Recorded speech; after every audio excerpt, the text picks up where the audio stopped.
objetos, roupas, fotografias, obras de arte, documentos e todos os tipos de vestígios humanos podem ser usados na sala de aula para ensinar e aprender história?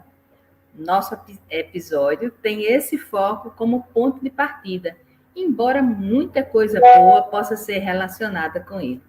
Venha conosco ouvir o que docentes de história têm construído com os seus alunos. Olá, seja bem-vinda e bem-vindo a quem nos escuta ou nos assiste. Eu sou Margarida Dias e este é o podcast e videocast Prof. Histórias, uma produção do Grupo de Pesquisa Espaços, Poder e Práticas Sociais do Departamento de História, Campus Natal, da Universidade Federal do Rio Grande do Norte. Esse é um espaço para refletir sobre o campo do ensino de história a partir das práticas e reflexões docentes de egressos do mestrado profissional em ensino de história. Em nosso 7º episódio, teremos a participação de colegas que são da educação básica e que são egressos do Prof. História e que fizeram trabalhos muito interessantes relacionando, as fontes, os vestígios com o trabalho do ensinar e aprender história. Esperamos que você, docente, se sinta estimulado e estimulada a vir conosco nesse compartilhamento de ciência, saber e esperança. Eu sou Margarida Dias. Hoje teremos uma conversa com 3 docentes da rede básica e pública. A nossa primeira convidada será a Olga Sueli Teixeira, com a dissertação intitulada A História Local como um caminho para o ensino significativo de história nos anos iniciais. Olga defendeu o trabalho dela em 2018. A nossa segunda convidada é Cainara Fernandes da Silva. A dissertação de Cainara se intitula Uma visita ao estranho país chamado Passado, Histórias do ensino de história na Escola Municipal Professor Cícero Varela, entre 1975 e 2020, que foi defendida em 2021. E o nosso terceiro convidado é Danilo Alves Silva, da Silva, com a dissertação intitulada Letramento Histórico Digital, Ensino de História e Tecnologias Digitais, defendida no ano de 2019. O tema desse episódio é Ensino de História e Memória por meio de fontes. Muito obrigado pela presença de todos vocês. Para mais informações sobre eles, você poderá ver a descrição desse episódio ou visitar a página do nosso projeto, que também estará na descrição. Então, vamos começar a conversar com esses professores. Colegas, qual foi a produção didática de cada um e cada uma de vocês? E quanto tempo vocês estão em sala de aula? E quando vocês pensaram esses trabalhos, para que tipo de escola, para qual era o público que vocês pensaram suas produções didáticas? Vamos lá, Olga, comece aí contando a sua experiência.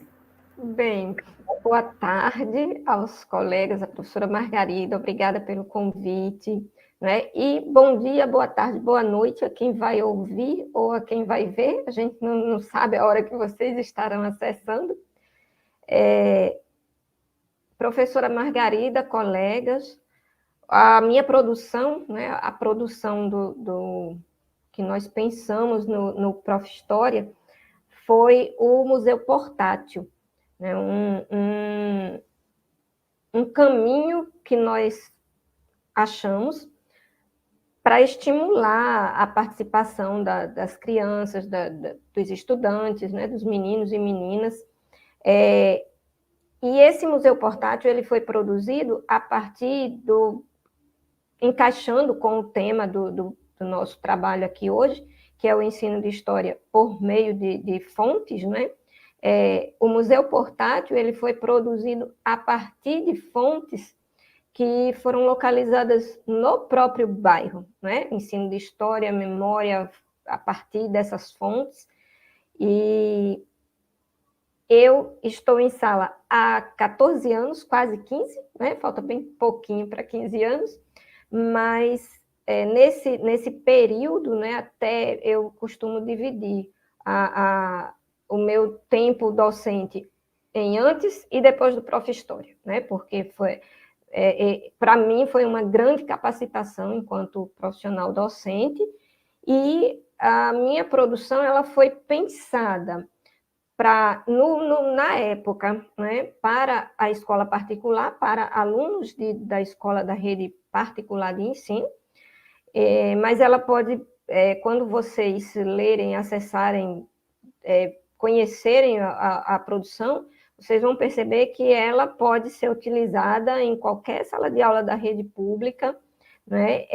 Ela foi pensada basicamente para a escola particular, mas uma escola mais simples, que se localiza num bairro periférico e não deixa de ter o contato diário também com as escolas públicas ao nosso redor, ao redor da escola onde eu estava produzindo ali o trabalho do Prof. História, né? Basicamente, essas informações iniciais sobre a minha produção. Obrigada, Olga. Então, vamos ouvir a Kainara agora. Boa tarde, ou boa noite, bom dia para quem começar a nos assistir, né, a ver esse videocast, a ouvir o nosso podcast. Primeiro, quero dizer que é uma grande satisfação estar aqui junto com os colegas egressos desse programa maravilhoso que é o Prof. História, que na minha profissão foi um divisor de águas, né? É um programa que realmente nos faz repensar a nossa prática docente, repensar as nossas metodologias, e é uma grande satisfação também rever, né, os nossos grandes mestres, a professora Margarida.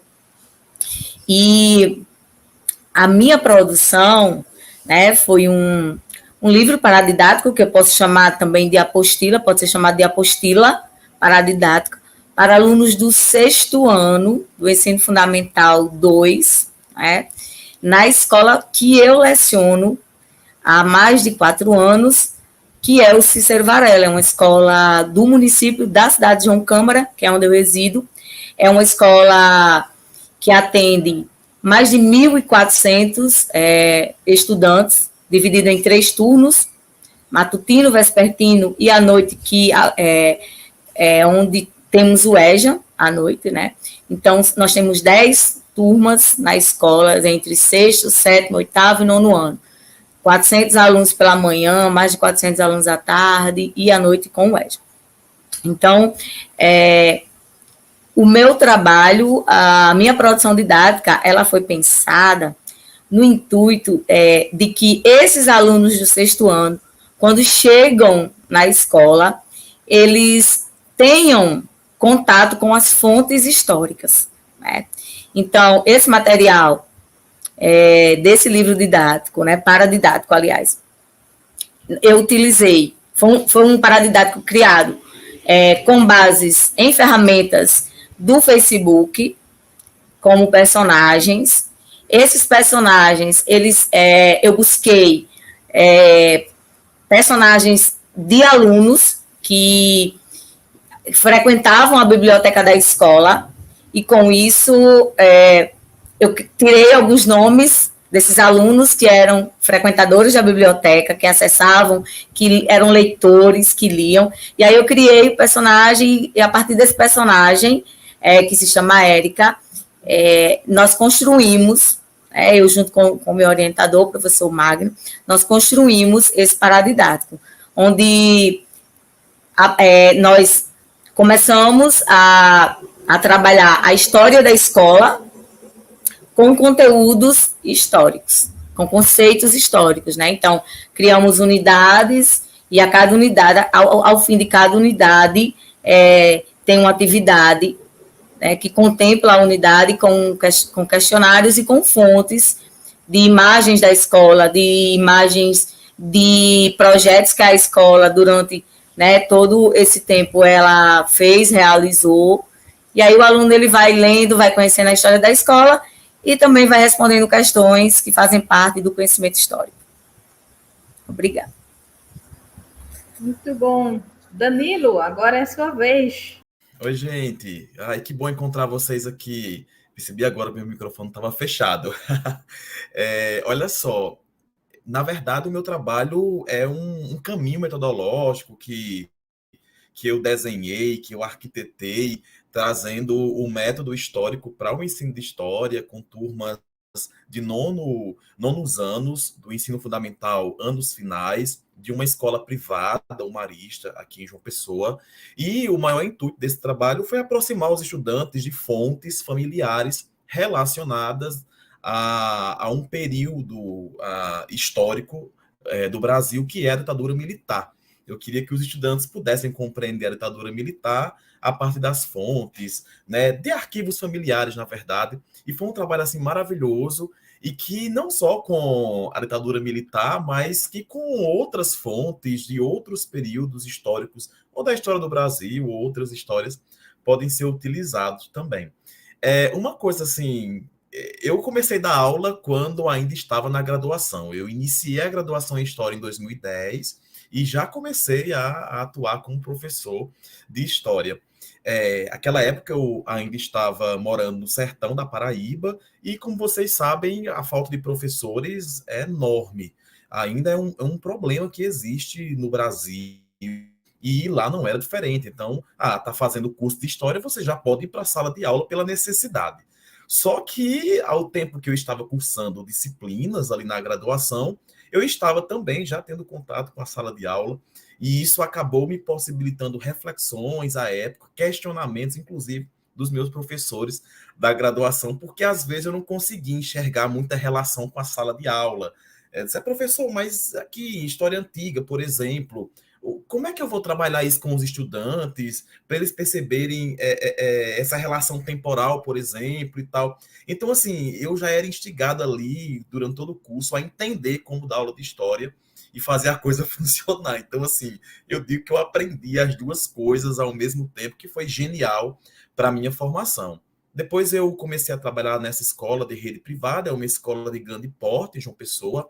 Ela já tem quase 100 anos de existência, e atende a um grupo específico da sociedade pessoense, e também, à época, eu acabei ingressando como funcionário público, né? Fui aprovado no concurso do Estado da Paraíba, mas acabei não dando tempo de aplicar o meu trabalho na escola pública, porque quando eu ingressei no Prof. História, eu era professor apenas da rede privada naquele momento. Então, eu desenvolvi esse trabalho do letramento histórico digital, é assim que eu chamei esse caminho metodológico, né, na escola privada. Mas depois veio a pandemia e eu tive a oportunidade de aplicar também na rede pública, mas isso a gente conversa daqui a pouquinho. É isso, gente. Que coisa boa. Nós ficamos com muita vontade de ver esses trabalhos, né? De ler e de se apropriar desses trabalhos. Olga fez essa proposta para os anos iniciais, Kainara para o iniciozinho dos anos finais do ensino fundamental e Danilo para o ensino médio. Como é que vocês detectaram esses problemas? O que foi que instigou vocês a pensar nessas propostas? Bom, para identificar as questões que acabaram norteando o desenvolvimento da produção, né, do Museu Portátil, e como a professora Margarida bem destacou, foi produzido pensando nas turmas principalmente nas turmas de quinto ano, que é ali onde acontece a transição, né, dos anos iniciais, e aí os meninos e as meninas vão começar a ver outro universo de conteúdos no sexto ano, que foi aí onde a Kainara trabalhou o produto dela, né? A época que eu estava que eu ingressei no Prof. História, eu estava na coordenação da escola e eu percebia muitos problemas, né, nas aulas de história do quinto ano, consequentemente do sexto ano também, porque as crianças saíam do quinto ano detestando as aulas de história, e chegavam no 6º ano com aquela impressão, ou má impressão, né, sobre as aulas de história. Todo mundo queria saber como é que ia ser a aula de geografia, de matemática, de ciências do 6º ano, mas ninguém estava interessado em saber como é que ia ser a aula de história. E eu estava na coordenação e atuava na sala de aula. Eu era professora de história do 6º ano. O problema vinha todo para a minha disciplina, praticamente. Ao mesmo tempo, as colegas da pedagogia que estavam nas turmas de 5º ano se desesperavam, né? E aí conversavam comigo enquanto coordenadora para saber como é que eu ministro essa aula de história, o que é que eu devo fazer, como é que eu faço, né? E eu comecei a observar isso um pouco antes de ingressar no Prof. História. Quando eu cheguei no Prof. História, que eu comecei a entender a proposta do curso, né? Que eu teria que identificar, que ter um problema ali no chão da escola mesmo e resolver esse problema e tentar produzir algo que solucionasse esse problema, foi ótimo, né? Eu falei, é aqui mesmo, eu vou tentar encontrar uma solução para o que eu estou vendo no meu dia a dia. E aí, a partir disso, eu passei a observar mais sistematicamente, a fazer anotações, a discutir com a professora Margarida, eu tive a honra de ser orientanda da professora Margarida, e aí nós discutíamos, nós começamos a pensar, não é, em que caminhos nós iríamos utilizar para tentar resolver aí essa situação dos meninos que não gostavam da história no 5º ano e chegavam no 6º ano um horror, né? Não detestando mesmo, não gostando da disciplina. Eles não esperavam nem para ver o que é que a gente ia estudar no 6º ano, já chegavam dizendo, não gosto, detesto, gostaria que nem tivesse essa disciplina. Então, a gente começou a pesquisar mais sistematizadamente, né? Eu comecei a acompanhar a professora, uma das professoras do 5º ano, e, a partir disso, aprofundar essa minha análise do problema que eu queria realmente elucidar ali naquela minha produção do mestrado, né? Isso, a detecção do problema seguiu esse caminho, né? As crianças reclamavam que na aula de história era só abrir o livro e todo dia que era aula de história a professora abria o livro, sentava lá, ficava lendo o que já estava no livro, e eles só tinham umas questões bobas para responder quando acabavam. Gente, o material didático também não ajudava, né? A gente tem que fazer essa ressalva. E, a partir disso, a partir dessas queixas deles, e também das queixas da professora, foi que eu desenhei essa proposta que acabou sendo produzida aí no meu trabalho do Prof. História. Segue por esse caminho. Então, a identificação do problema, né, o que foi que eu identifiquei que era problema dentro das turmas de 6º ano, foi justamente a questão dos alunos não terem esse interesse pela disciplina, né, como a colega Olga falou, também foi uma das percepções dela, e eu acho que de muitos professores de história, é a falta de interesse do aluno pela disciplina. Então, esses alunos que estão chegando no 6º ano, são alunos que nós, principalmente nós professores de história, temos que conquistá-los. Então, eu me senti no dever de conquistar esse aluno, proporcionando para ele um ensino de história que fosse relevante dentro da sala de aula e também dentro da história de vida deles, dentro do dia a dia deles, né, do que eles vivenciam. Que eles pudessem identificar os conteúdos e conseguissem identificar nos conteúdos de história algo que eles vivenciem lá fora da escola, nas suas famílias, no seu dia a dia, enfim, nas instituições que eles vivenciam, que eles vivem.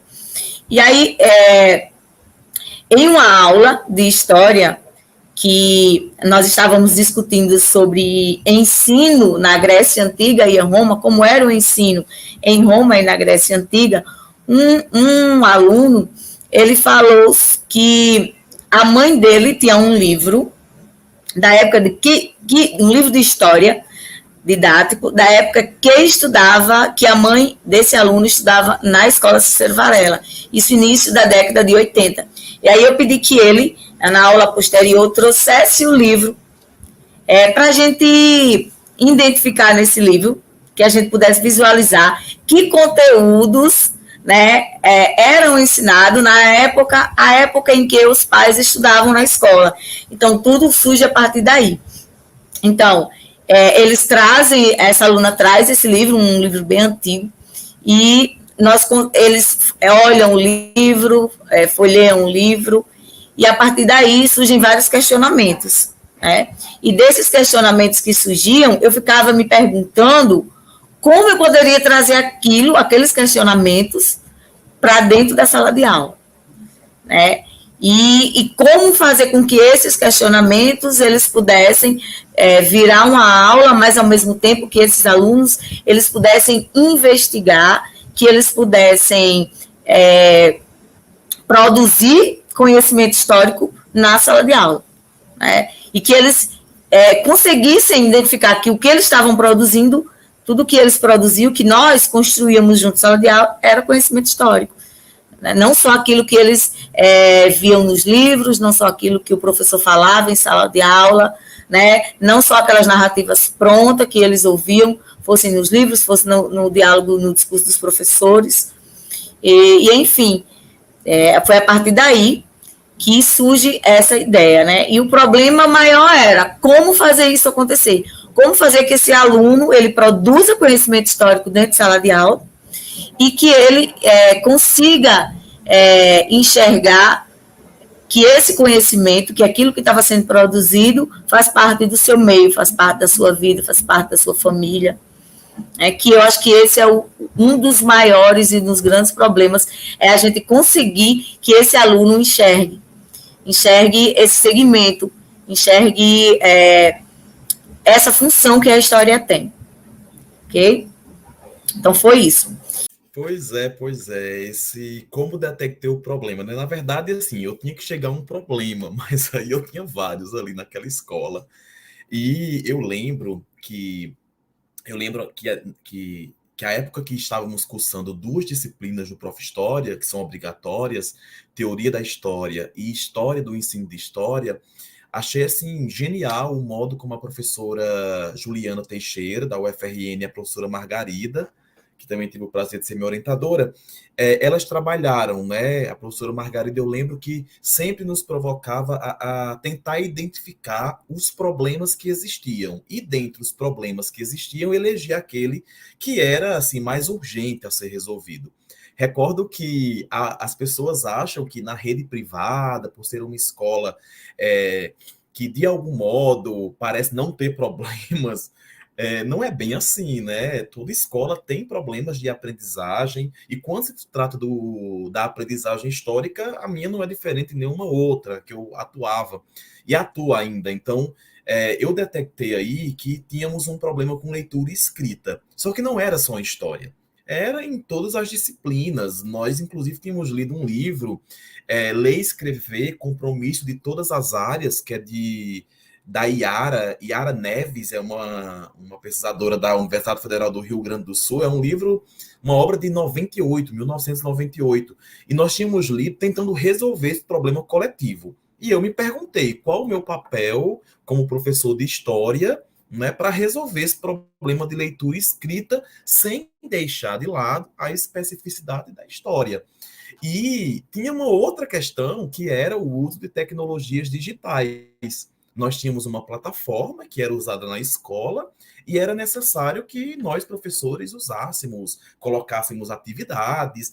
Mas eu percebia que era mais um repositório, sabe? Um repositório de atividades, de materiais que eram usados em salas pelo professor. Então, eu percebi que havia uma potencialidade, aquela plataforma tinha uma potencialidade que eu poderia usar de diferentes formas. E aí foi quando veio a questão do método histórico. Por que não fazer os alunos, por meio do método histórico, acessarem arquivos familiares e produzirem narrativas que tenham sentido histórico utilizando diferentes linguagens, onde envolva a leitura e a escrita, só que no meio digital. Então, eu detectei o problema, aí eu acho que de diferentes formas. Eu elegeria que as disciplinas do Prof. História foram fundamentais, a minha prática como professor e as demandas daquela escola, naquele contexto, e tinha uma outra questão ali, que era o uso das tecnologias. E uma outra coisa de pano de fundo mais séria ainda, que era o bolsonarismo, que já havia ali, de algum modo, né, iniciado seu processo muito forte. Estávamos à época das eleições do Bolsonaro e do Haddad, e as salas de aulas traziam esse tema, sobretudo quando se tratava da ditadura militar, em que alunos diziam que, pela memória, né, familiar que foi repassada a eles, que não havia existido isso no Brasil, enquanto outros traziam na memória a ideia que não, existiu sim, só que precisava de elementos para que eles se apropriassem e chegassem a uma narrativa histórica. Então, eu acho que esses 4 elementos me ajudaram a detectar, olha, esse problema aqui, ele é central. Então, eu quis, de algum modo, nesse trabalho, atingir várias coisas, mas o principal era leitura e escrita no ensino de história. Basicamente foi isso. Os produtos que vocês fizeram são muito diferenciados. Por que vocês consideram que essa produção, o museu portátil, o livro paradidático, né, o trabalho na plataforma Moodle, foi o que mais se adequou a esse problema que vocês detectaram, a esses problemas, né, que vocês detectaram? Como é que vocês avaliam isso? Bem, no caso do museu portátil, eu penso que ele acabou sendo o caminho mais viável, né, o produto mais adequado, primeiro por conta das questões que os alunos relatavam, né, eu não gosto da aula, porque a professora só senta lá e abre o livro e lê o que já está escrito e ninguém faz nada, não tem graça, né? Então, construir o museu portátil, ele não chegou pronto, ele não chega pronto para as turmas, né? Ele é construído com as turmas. Então, à medida que o aluno ele participa, ele constrói, ele tem todo aquele caminho, aquele processo a ser vivenciado, ele vai se envolvendo, ele vai se sentindo acolhido pela proposta, né? E acaba mudando essa visão, esse ponto de vista que ele tem da aula de história, sendo uma coisa parada, sendo uma coisa que ninguém faz nada, que ele não participa, ele não é um sujeito da história, né? Então, construindo o museu, ele está ali presente, ele tá fazendo parte do processo. Então, acho que principalmente isso torna a produção mais adequada, né? O caminho mais adequado. Outros 2 pontos são a maior parte dos alunos, para quem foi pensado, né, na época, não conhecia a história do próprio local onde vivia, né? Não conhecia a história do bairro, não sabia. O museu é construído a partir, as fontes são ali localizadas a partir do bairro mesmo, né? E eles não conheciam, tinham que buscar essas fontes. Que fontes? O que vai servir de fonte para nós? Né? O que é que nós vamos estudar do bairro? Como como é que vamos explorar isso? A partir do quê? Então, esse é um segundo ponto que torna o museu portátil muito viável para esse nível, né? Para aquela sala de aula de 5º ano. Eles vão explorar o chão onde eles vivenciam seus processos cotidianos. E um terceiro ponto, a maioria dos alunos da escola, na época, não tinha acesso a museus, né? A gente sabe como o museu ainda é considerado um local para pessoas que têm recursos financeiros para, né? E a gente sabe também que não é assim, né? Que o museu é um recurso para toda a população, para todos os cidadãos, e colocar os meninos e as meninas nesse universo a partir de uma coisa que eles mesmos poderiam produzir, tornava essa produção muito adequada no meu ponto de vista de professora e de pesquisadora do Prof. História, né? Então, esses 3 pontos é que me fazem pensar que o Museu Portátil realmente seria a produção mais adequada para o que eu estava tentando elucidar, solucionar. Fiquei ouvindo Olga, assim, como, Olga, tem relação aos nossos trabalhos no sentido da gente poder escolher uma produção que se adeque à nossa realidade, que seja pensada para aquela realidade. Até porque existem diversas produções que poderiam resolver os nossos problemas. No meu caso, por exemplo, eu poderia partir de trabalhos já existentes e tal, que pudessem resolver o problema, de leitura e de escrita, mas que naquele contexto que eu estava, talvez o que já estava pronto não contribuísse diretamente para a resolução, porque eu estava num contexto, né, de eleições, eu estava num contexto em que a leitura e a escrita dos estudantes tinha uma dificuldade enorme, que não é diferente do Brasil, então tinha que ser algo pensado para aquilo. E eu lembro que as minhas escolhas foram basicamente porque eu tinha apoio da coordenação pedagógica para o uso de celular. Lembro que, à época, assim, existia um medo dos professores de que os alunos estivessem gravando as aulas, porque era uma pressão muito grande que vinha de famílias, não é? Naquela época, havia uma manifestação muito forte no Brasil de que professor era uma espécie de sujeito que estava doutrinando e tal. E eu tinha, de algum modo, consciência do trabalho que eu fazia para a formação de cidadãos, então não tinha por que temer. Então, quando eu propus usar celular na sala de aula para digitalizar documentos, para gravar entrevistas, por exemplo, fez com que os estudantes que usavam o celular durante as aulas para outras finalidades começassem a entender o quanto era importante, não é, usar ferramentas para aprender história, que necessariamente não era só para conversar em aplicativos como o WhatsApp, por exemplo, e tal, mas eles poderiam utilizar com outras finalidades. E eles começam a ver aquele smartphone, aquele aparelho, com outras possibilidades de uso para aprender, sem deixar de lado as outras finalidades que esses aparelhos têm, que esses dispositivos possuem.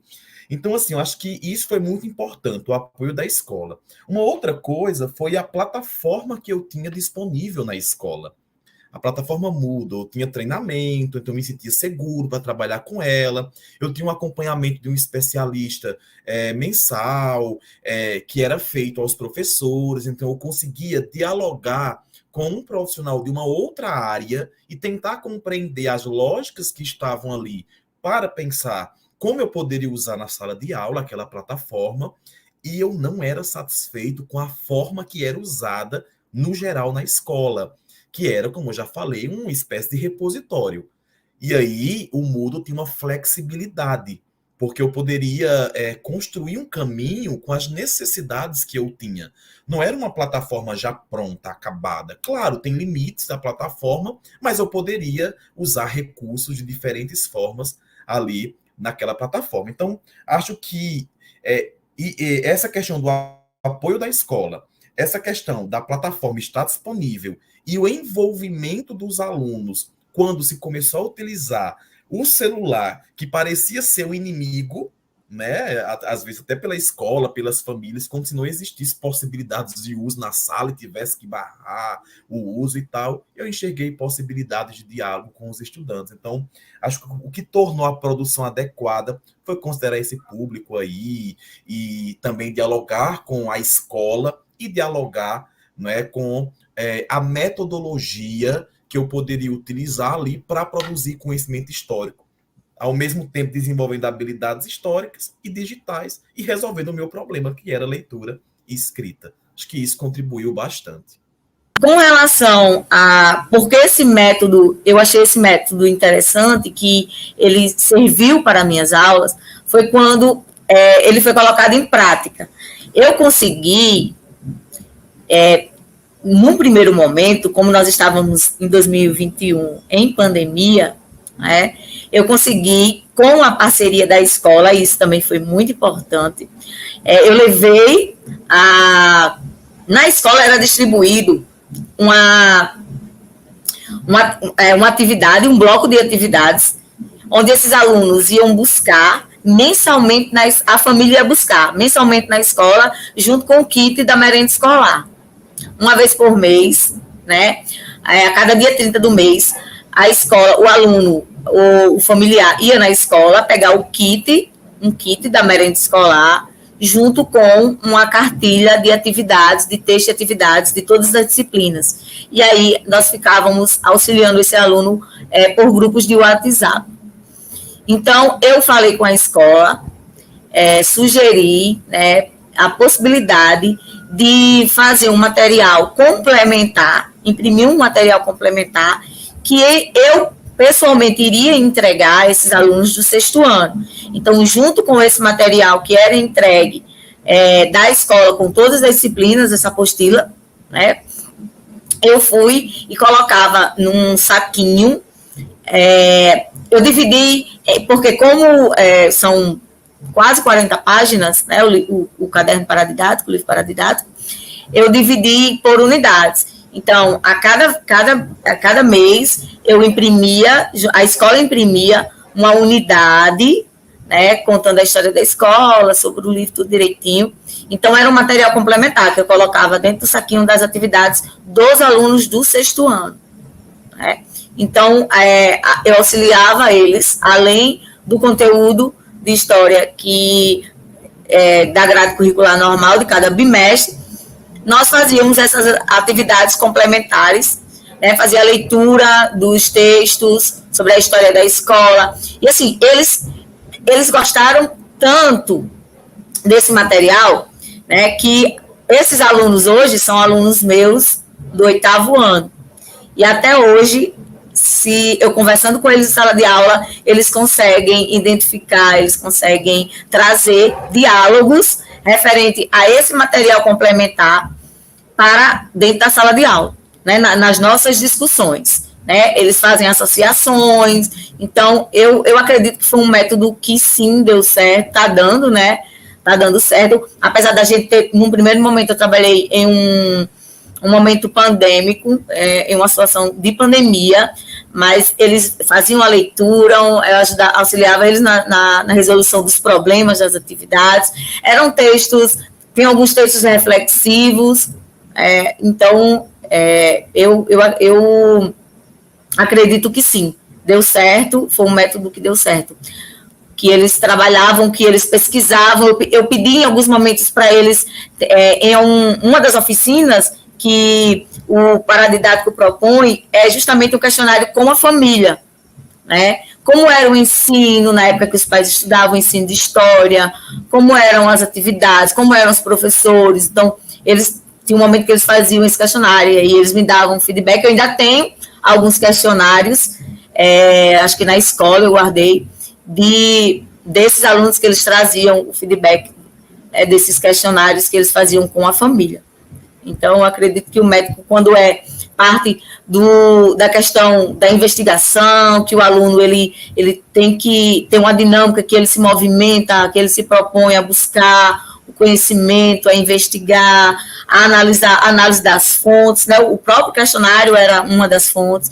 Então, eu acredito que sim, foi um método válido. Muito bom, muito boas as reflexões de vocês. Eu vou fazer duas questões agora para vocês, né? Uma questão em duas partes, né? E eu queria que, se fosse possível, vocês falassem em uma frase, né? Uma coisa que alguns chamam método panela de pressão, né? Para ver o que é que sai mais rápido ali. O que é que vocês consideram um grande potencial do trabalho de vocês? E vocês mudariam alguma coisa neles? Bom, em uma frase, qual o grande potencial? A permitir a construção do conhecimento, né? A participação dos alunos nessa construção, né? E eu não mudaria, pensando bem hoje, né? Eu não mudaria, não. Acho que seguiu um caminho bem legal, acho que o resultado ficou bacana, então é isso, não mudaria. Bom, o que eu considero mais interessante nesse trabalho, na construção desse trabalho, que sempre foi um dos meus principais objetivos, é o protagonismo do estudante. Então, eu acho que quando o aluno ele é o principal protagonista de todo o processo, de todo o conhecimento histórico, né, as coisas elas realmente funcionam, realmente dá certo. E o que eu mudaria, como essa pesquisa ela surge, eu tive que buscar essas fontes, né, em um momento de pandemia. Algumas fontes elas ficaram a desejar. Então, talvez se hoje a questão de entrevistas que não eram possíveis ser feitas fisicamente, então talvez se fosse hoje, na época da construção, né, o bom é que tudo pode ser adaptado. Hoje em dia a gente já trabalha em sala de aula com as pesquisas presenciais, né, física. Então, eu acho que a questão das fontes, na época da construção do trabalho, o que eu senti muita falta e muita dificuldade foi com relação às fontes. Eu não podia visitar ninguém, eu não podia nem mesmo ir para a escola em alguns momentos para uma pesquisa de campo, realmente de fontes. Então, assim, tudo que eu consegui de fontes para a construção desse trabalho foi que as pessoas fotografavam e enviavam para mim pelo WhatsApp. Até mesmo as entrevistas que eu fiz com uma das netas do patrono da escola, foi tudo através de conversas pelo WhatsApp. Olha, desafio, viu? Um grande potencial. Acredito que o desenvolvimento de competências históricas e digitais no ensino de história, acho que isso é um grande potencial do trabalho. Se eu mudaria alguma coisa, acho que quando a gente vai passando por um processo de amadurecimento intelectual, vai lendo outras coisas, a gente consegue até dizer, nossa, se eu soubesse disso naquela época, eu poderia ter feito isso. Mas eu não sabia. Então, assim, eu não mudaria. Eu acho que o trabalho tá bacana para aquele contexto. Eu tive a oportunidade, logo depois da pandemia, de aplicar, inclusive, na escola pública e vi o quanto é potente, o quanto é possível e as possibilidades inúmeras de adaptação que tem, porque eu mesmo fiz isso. Então, eu não mudaria. Eu consegui ali estabelecer uma relação entre ensino de história, entre método histórico, entre história digital, entre memória. Isso, para mim, assim, é fantástico. Claro, eu aprofundaria uma série de coisas, mas não mudaria. Daria uma continuidade a esse trabalho. Nossa, realmente é muito instigante ouvir vocês. A curiosidade pelo trabalho atiça mesmo. Gente, nós estamos nos aproximando do final, então eu vou fazer a última pergunta e também peço que vocês deixem um recadinho final para os que estão nos ouvindo ou os que vão nos ver, né?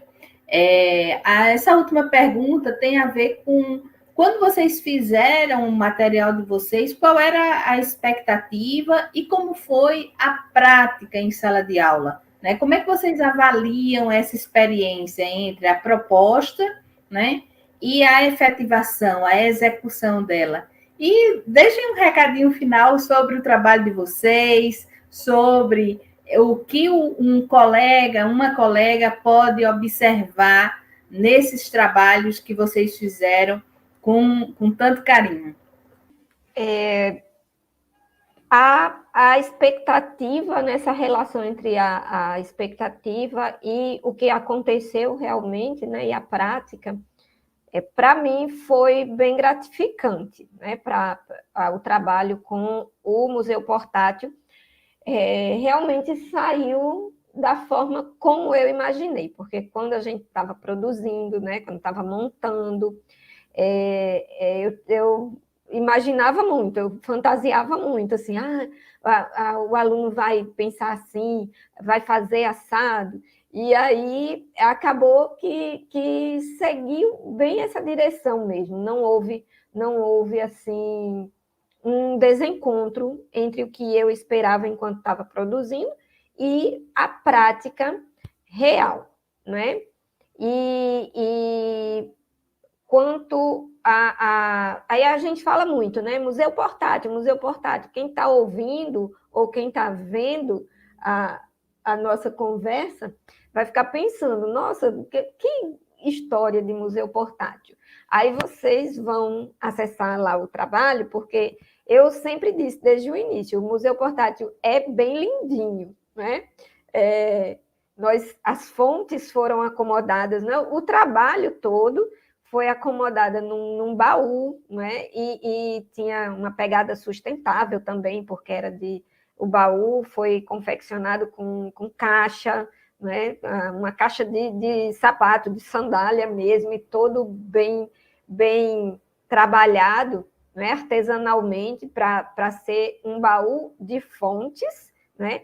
Dentro do baú, a proposta era bem essa, dentro desse baú sustentável, a gente colocou as fontes, os textos que foram utilizados para fazer a parte teórica do trabalho todo com os alunos, e as imagens, né, nós exploramos, o trabalho explorava a história do bairro a partir de texto e de imagens, de antes e de atuais. Então, tudo isso estava condicionado no baúzinho, junto com o encarte. Tem um encarte, né? Quem quiser acessar o trabalho, está tudo lá. Tem as fotos do baú, né? Tem ideia para vocês trabalharem também os baús de vocês. E a proposta cada aluno ia construir esse material e, no final, construir o seu próprio baúzinho, né? E colocar tudo que ele produziu durante a aplicação do material ali dentro do baú. Então, cada aluno ia ter o seu museu portátil, o seu baúzinho de fontes, tá certo? Então, assim, é bem interessante, não é porque foi a minha produção, mas é bem interessante. Eu acredito que as colegas vão encontrar algumas inspirações, lendo e vendo as fotos do material e vendo como foi a questão do encarte, né, que ensina direitinho como o professor explorar ali aquele material todo. Então, eu acho que vale muito a pena, não é, acessar e dar uma olhadinha lá na produção do Museu Portátil, né, da história local, que foi produzido para trabalhar nos anos iniciais, mas não impede que você também utilize nos anos finais e até no ensino médio, dependendo da sua proposta, do que você quer fazer aí, qual o objetivo que você quer atingir com seus alunos, né? E é isso, e eu espero que acessem e que possa auxiliá-los e auxiliá-las nos seus trabalhos, nas suas vivências diárias aí nas salas de aula. É por aí, por esse caminho. Bom, a expectativa do meu trabalho eu considero positiva, né? Para o que foi planejado, o que foi executado e o que foi alcançado, né, enquanto metodologia e enquanto conhecimento, prática, ensino, foi bastante satisfatório. Os alunos, eles realmente, aguçam a curiosidade deles, né, em pesquisar, em conhecer, em buscar. E esse trabalho é dividido em oficinas, então ele pode ser realizado o ano inteiro. A cada bimestre pode ser, como é um material complementar, a cada bimestre ele pode ser executado uma oficina por bimestre. Essa é uma das propostas, que seja executado dessa maneira, mas aí o professor ele fica à vontade para utilizar de que maneira ele, né, achar mais relevante e achar melhor. E dizer que foi um trabalho realizado totalmente, manusealmente, né, sem nenhum tipo de nada, assim, que precisou de edição, que precisou de um conhecimento mais específico. Então, é um trabalho que pode ser realizado e que pode servir de modelo para qualquer professor também ir lá, né, e executar e criar, né, a partir desse modelo que está lá, desse livro paradidático, desse material complementar, criar o seu próprio material complementar para a sala de aula, baseado nos conceitos históricos, baseado nas oficinas. Então, é um material que o professor ele pode acessar, é um material que a proposta dele é investigar a própria história da escola, né? E isso pode ser realizado também em qualquer série, tanto nas séries. O sexto ano é apenas um início, né? Um pontapé assim, que foi dado para que esse modelo fosse executado, mas ele pode ser realizado em qualquer turma, né, do ensino, seja ela do ensino do fundamental menor, do fundamental maior e do ensino médio. E todo o trabalho que foi feito de fontes que foi retirado da própria escola, né, de colegas, de professores, que foi utilizado na produção do trabalho, que são imagens, são textos, né, que foi tirado do PPP da escola. Então, é um material que é acessível a qualquer professor tem acesso a esse tipo de material dentro da sua escola.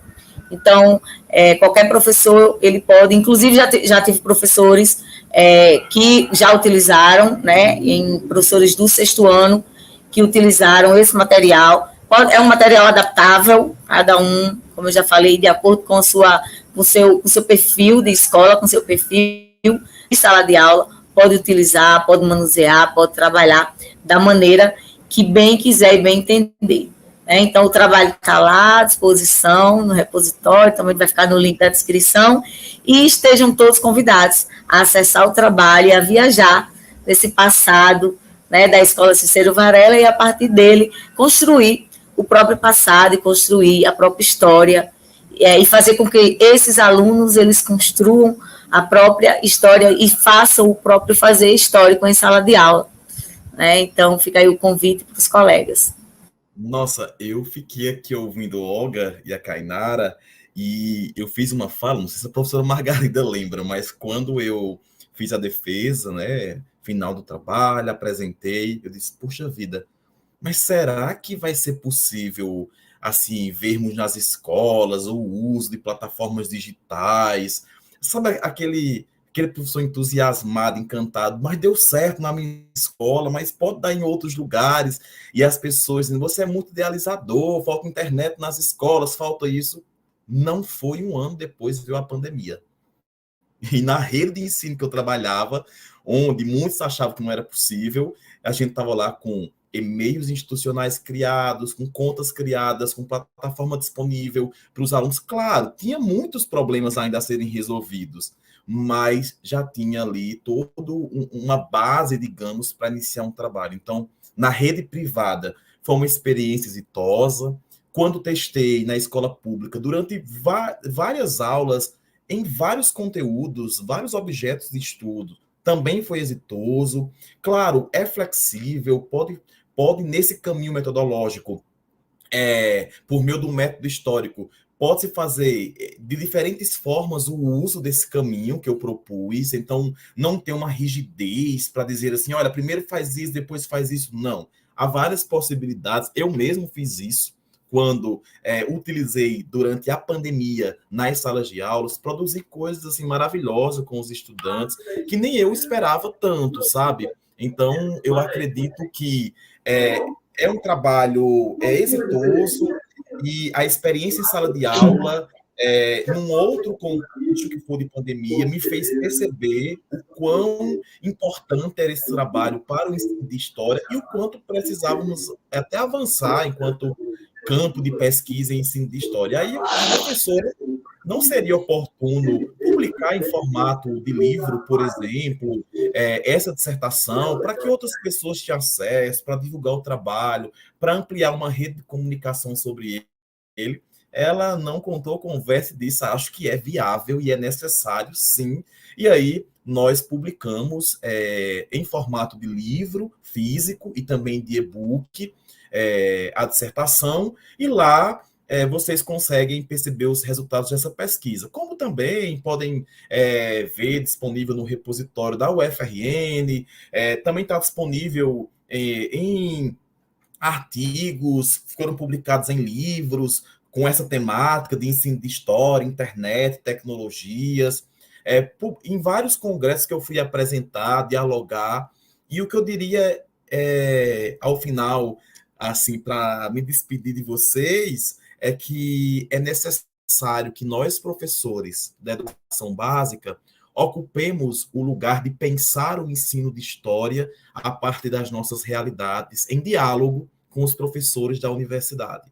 É fundamental que nós nos sintamos responsáveis por resolver os problemas dos espaços, dos ambientes de trabalho que estamos inseridos. Porque muitas vezes nós ficamos à espera ou nos fazem acreditar que nós não temos a solução, que elas precisam vir de outros espaços e que, na verdade, a solução está na ousadia que a gente tem para enfrentar os problemas que vão surgindo. São muitos, mas a gente vai tentando, né, resolver um de cada vez, como a professora Margarida sempre fala, e que, ao final, com certeza, nós teremos dado uma contribuição enorme ao ensino de história no Brasil, que é fundamental. Estamos vivendo aí um pós-eleição e nós sabemos do desconhecimento histórico de diferentes coisas e que talvez isso tenha a ver por não conhecer a história.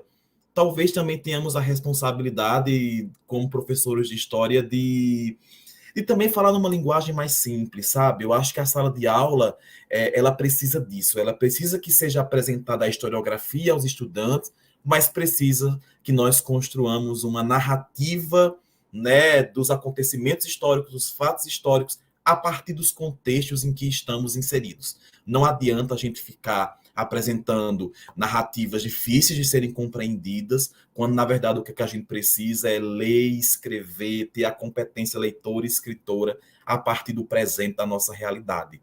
Isso faz muito sentido no ensino de história. Obrigado aí por vocês terem nos ouvido. Estamos abertos ao diálogo, nas redes sociais, na conta de e-mail, que pode estar disponível também na descrição, enfim. Muito obrigado mesmo pela oportunidade. Professora Margarida, um grande abraço e a todos do projeto. Nossa, nós é quem agradecemos.